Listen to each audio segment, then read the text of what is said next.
So she wrote, when things don't pan out as you planned out, what are you gonna do? Are you gonna be able to adapt and overcome? Are you gonna be able to find motives to keep you motivated? Or it's that one motive that gave you the motivation gonna be, you know, not achieving it what breaks your focus, your determination, your consistency. There's only one plan. Plan A. There's no plan B, no plan C. If things don't work out, we adapt and we overcome, but the goal is always the same. To become the best version of ourselves. You know, the absolute best version in physique, in mindset, in relationships, in finances, in every aspect of life.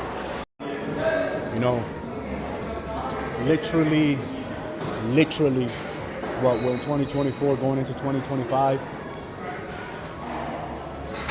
I went into the Marine Corps 15 years ago. I decided, like, yo, this is the only, like, I gotta do this. If I don't do this, you know, I don't know what's gonna happen with me. I'm not a school person. I'm smoking. I'm outside. I'm asking people for money. I'm going down that route, right? So I had to check myself.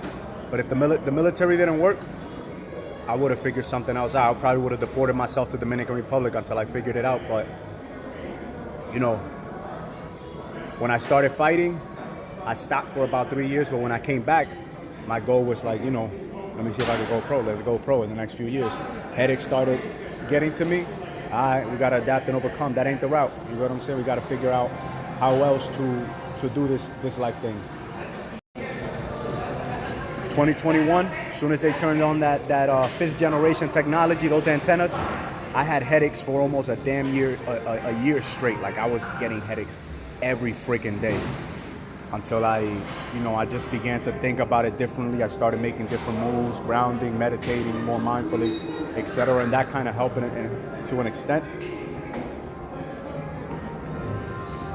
7 months ago, we started working out daily. Yo, we haven't missed a day since. And it was because we were missing too many days, because of the headaches, because of injuries in Muay Thai, you know, sprained ankle, foot injury, shoulder injuries. So I'm like, nah, I got to figure something out. I don't like this missing 1 week, missing 2 weeks because of bullshit injuries. So here we are, man. Continuous healthy habits over time produce desirable outcome. The more healthy habits that we establish for ourselves, the more space we create for even more healthier habits, right? Oftentimes we get stuck in what we want, right? In the gratification of the ego, that we fail to appreciate that oftentimes those closed doors, those rejections, you know, things not working our way, something getting stolen from us, like my $1,000 bike 2 months ago, right? You popping the chain on your bike while you're riding it, you know, is saving you and redirecting you on a safer or more productive and abundant and experience-filled path. But if we get stuck in not being able to do what we wanted to do, we fail to, you know, see the opportunity in what is being presented to us. The opportunity to grow, the opportunity to evolve, to adapt, to overcome. You know what I'm saying? You know, things are not going to always work out our way. More often than not, they are never going to work out our way. And those are just opportunities for us to learn, to grow, to deal with the emotions and the thoughts that arise when things don't work out as we expected it. It teaches us to, you know, to not live by just assumption that things are always going to go our way.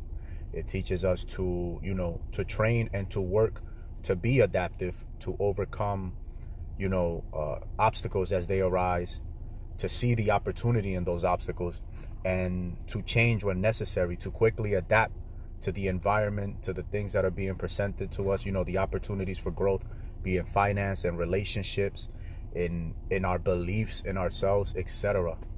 And that's all life is there to. You know, one of my favorite affirmations, i.e. prayers, when I'm dealing with anxiety, with doubts, with insecurities, with anything, not going my way, it's like, I thank God for the peace of mind to accept the things that cannot be changed, the courage and confidence to change the things that I can, that I have power over, and the wisdom and prudence and understanding to know the difference so that I may adapt as quickly as possible. You get what I'm saying? So I just say, it's the serenity prayer. God, I ask you for the serenity to accept the things that I cannot be changed, the courage to change the things that I can, and the wisdom to know the difference, right? I just added my own little spin to it. So instead of asking, I give thanks, because more often than not, we do have, the serenity to accept the things that cannot be changed. If we just take the time to breathe, we do have the courage and confidence to act accordingly, and we do abound in the wisdom and understanding to know the difference.